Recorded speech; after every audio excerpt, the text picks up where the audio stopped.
Well, Mikkel Bang against the local Blake Paul. Of course, we go, Mikkel's incredible performance here last year, and Mikkel really looks as natural selection as a game changer for snowboarding. I think this contest really changed the competitive snowboarding, because right now competitive snowboarding like X Games or the Olympics is it's so wild. The tricks are so complicated, and this side of snowboarding is sort of like, it's the other side of snowboarding. The free riding, freestyle snowboarding. So it's great that the worlds get to see both sides of snowboarding. Mikkel, a long time in this sport. I mean, as a young gun for Burton at 12 years of age, came onto the scene. Got third place here last year. Blake, his competitor, fourth. And of course, we can't forget, talk about creativity. He was one of the stars creatively of last year's natural selection. Frontside 180 double poke. That was a thing of beauty. With the double, yeah.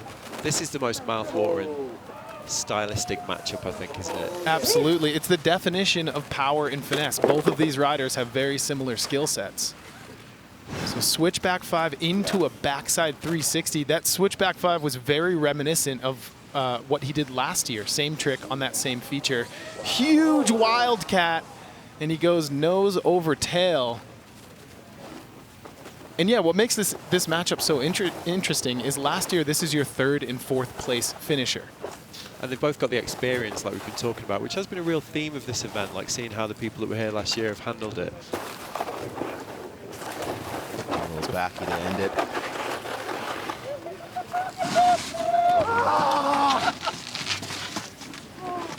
Holy! Woo, that's a rush. You want water, dude? Water break? Yeah. We got the custom Yeti water bottle. I love that that Jack is not only doing interviews, but he's like, "Do you need hydration? I got you, bro." People's champ, local hero. Absolutely the people's champ. And with that, how about we get a local's perspective, as this is Blake Paul's home mountain? Yeah, for sure. I actually, before the chairlift was there and before they kind of restructured the mountain a little bit, that was kind of a backcountry zone and super accessible off the après-vu chair. And so we would hike up there, and because you could kind of see there's like fresh snow up there when we were super young, and our coach would take us up there and we'd build our first backcountry jumps. And honestly, I didn't even really like put the connection together until last year. I was kind of like, wow, this is like where I started riding backcountry, like some of the first places I've ever like been riding powder, hitting backcountry jumps, and now the course is kind of built there and established there. So it's kind of cool just being from Jackson and, I don't know, growing up riding here. Talk about coming full circle. The first place that you ever built a backcountry jump, and now you're doing so on the world stage.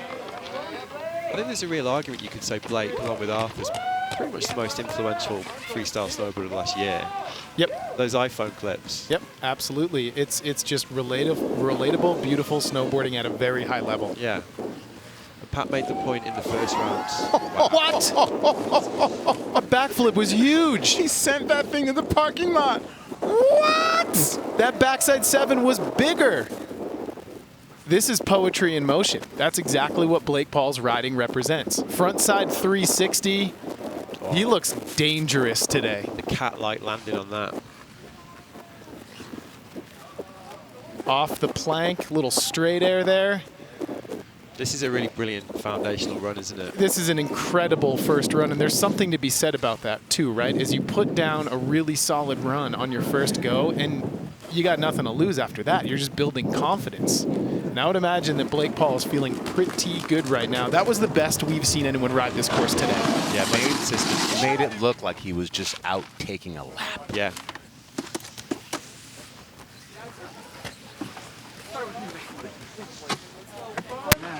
Clean. Dude, you're like one of the smoothest riders out there for sure. That's so good. Amazing.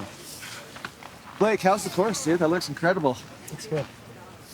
Way better than the first thing. How are you able, like everyone else comes down with just like so out of breath, and you come down just like so calm, cool, and collected? I don't know. I think I'm not calm and cool and collected, but just trying to take deep breaths, I guess. Yeah. Namaste. It's honestly really fun, so. Would you like some water? Hell yeah. Nice work. Jack, the hydrator.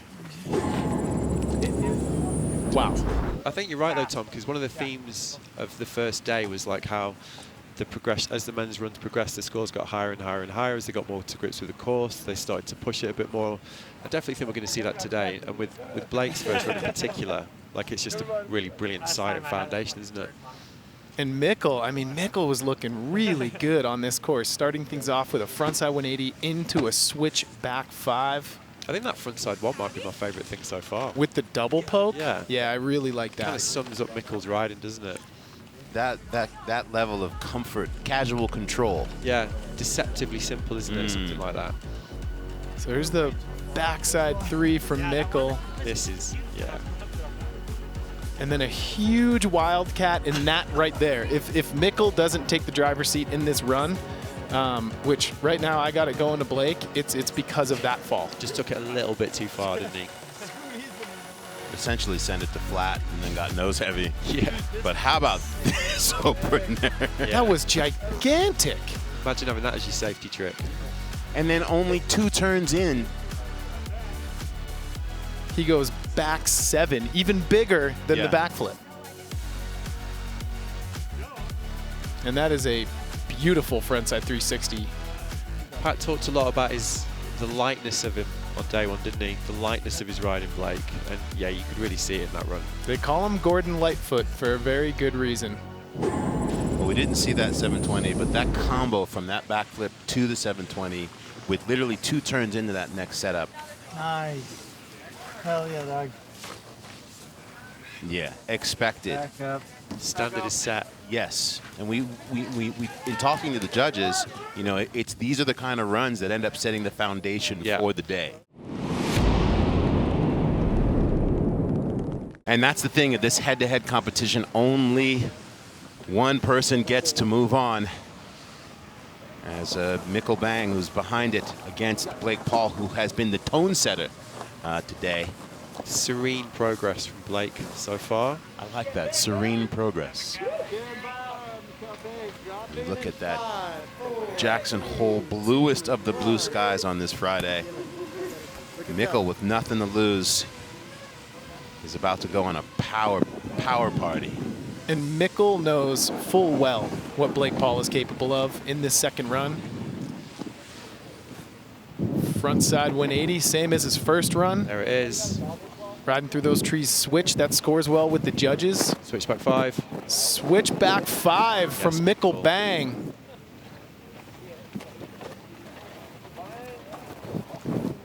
Into the backside 7, putting it down when it counts. Oh no, same problem. Don't do that. That's a tricky combo right there, those 2 features back to back. He got snow snaked.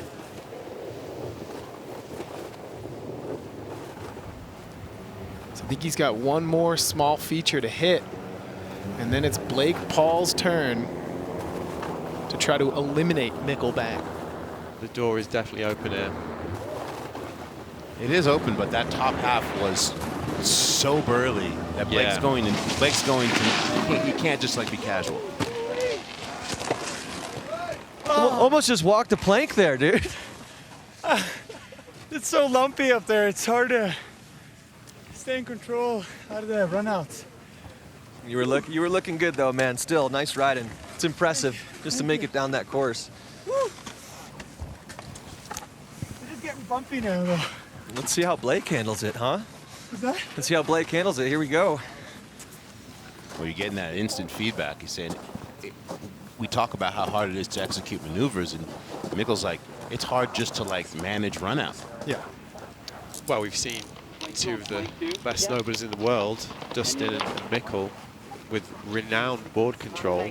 No one better in the world basically struggle with that, which give you an indication of how challenging these conditions are becoming as the day progresses. And it's in the title, natural selection. In other words, what nature gives us on this given day, that is what these athletes are performing, and everyone has the same conditions. And, you know, as Travis said at the opening of the week, it is really about who is able to consistently build relationship with what the mountain is offering and perform accordingly. That's what makes this event so special. And I do truly feel like, from what I've seen on day one and today, that has been Blake Paul. I think he is working with the conditions better than most of the field. Starting things off with a huge backflip nose grab. Will we see the back 7 again? Money in the bank. Oh, the drift on it as well to find the fresh landing was amazing, wasn't it? Frontside 360, and he kind of knuckled. Now that is not something you see every day. Makes it to the plank, set for takeoff, backside 360. So he recovered very well. And generated that speed very quickly. Yeah. So if you think about it, you know, Blake and Mikkel kind of went down in the same area around, or in that part of the course. However, Blake did make it up and off the plank. Mikkel did not.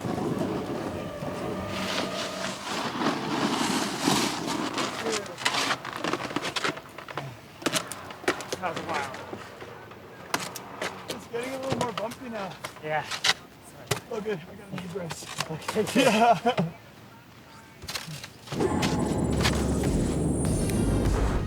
Yeah, like you said, Slam, the start of this was just incredible, wasn't it? One of the tricks of the day there. Switchback 5 by Mikkel Bang. Where creativity meets power, man. Yeah, and he just, I mean, again, beautiful. Yeah, that back 7 was unbelievable. And I know it's something that everybody always mentions about Mikkel. And if you're doing the watch along, I'm sure it's on the bingo card. But for a tall rider, the style, I mean, it's worth repeating. And right there, it was that toe side turn that Mikkel just had too much speed, and he's got to pull the ripcord on the takeoff of the plank. And let's remember that when we see what Blake did on the plank, because Blake fell on the jump, but hit the plank. And like we said, just still managed to get enough speed to send it. Incredible. So same trick as Mikkel on that feature, backside 720. And right there, he just catches the knuckle a little bit early on that front 3. Just misjudged the speed again, which just goes to, I mean, I know we're kind of saying it, but it does bear repeating. Like these riders are having to adjust throughout the day as it warms up, as the run-ins get faster or slower. Yeah.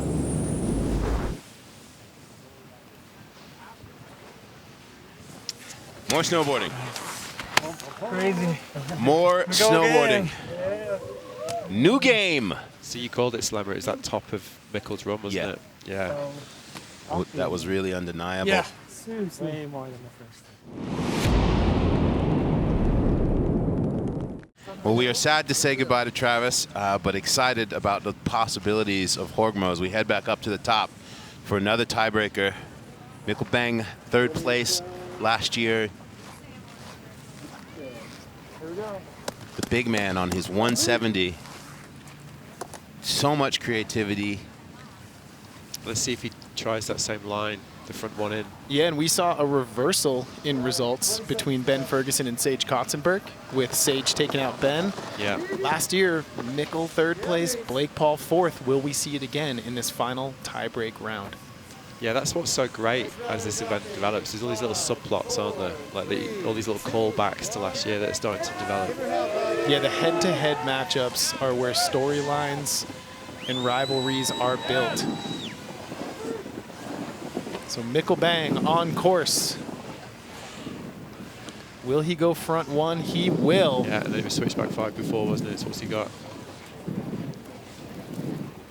Switch back 5. Found the fresh, found the little pocket. And Mikkel's doing a really good job controlling his speed here coming out of these features. backside 720. Mikkel goes down. It ain't over though. By no means is it. Up and off the plank. Huge wildcat backflip. So Mikkel definitely improving from his last run. Yeah, this is his strongest run of the day for sure. Yeah, he's definitely putting it down when it counts. And as Salema said, it comes down to this run, so there's no amalgamation here. It just comes down to who performs best in this tiebreaker. Which takes that pressure off, right? Like, yep. It felt like his strongest run of the day, didn't it? So Sure. far. Yeah, absolutely. I fell on the. I rode a little bit, but it's getting bumpy. Yeah. But then you know.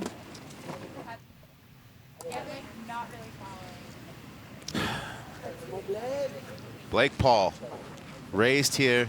As you saw in the first round, he talked about how the first backcountry jumps he ever hit were right here in this particular pitch, inbounds here at Jackson Hole. He would like nothing more than to advance. 4th place last year, as T-Bird pointed out. If you follow him on Instagram, then you just wonder at the lightness of his control. Yeah. And he is a fan favorite because there's something about his snowboarding that makes people feel like, oh, maybe I could touch a little bit of that. Maybe I could feel that. Yeah. Exactly. And mind you, Blake is currently sitting on the 2nd highest score of the day. His first run, 88. Massive laid out backflip nose grab from Blake Paul. Backside 360. And look at the control and poise he has in between those features. Front side 360, puts it down solid. Got the speed right, didn't he, this time? And then a straight air up and over the plank. I think this is when the conversation starts. You know, Mikkel had some bigger tricks, but he did have a little bit of a fall in there. Blake kept it to 3s and a backflip, but he's staying on his feet. Yeah, this is going to be an interesting talking point. How this gets called, isn't it? Yeah.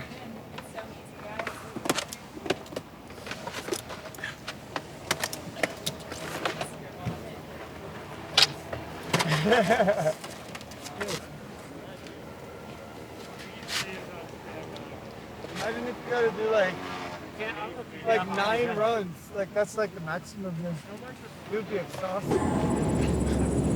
Well, this is where we get to really take a look at it, break it down. Mikkel Bang with a switch back 5, landed very clean. Thank you. Yeah, he got the line that he'd been looking for in his previous 2 there, didn't he? Yeah, and he did a front side 180 into this, rode into that feature switch, Yeah. then into the switch back 5, and there's the backside 7, but he does go down. Yeah, victim of that chatter on the landing, wasn't he? So maybe a more technical run, but maybe Blake's is cleaner, But with right? the So, small, yeah, fewer spins, but cleaner. and then the wildcat backflip, he does stomp that. So the only flaw I see in Mikkel's run was on that backside 7 in the ride out of the landing. Yeah, exactly. So Blake goes gargantuan backflip to start things off. The signature front 3. One of the most beautiful sights in snowboarding, that.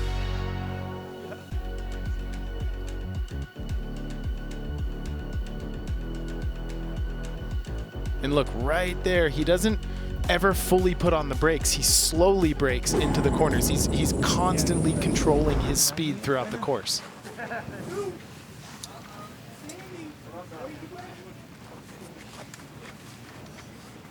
Mikkel, there we go. Yeah, yeah, Mikkel takes it. Holy shit. You know that Blake is disappointed, but I mean, like you said, dude. that critical Nice.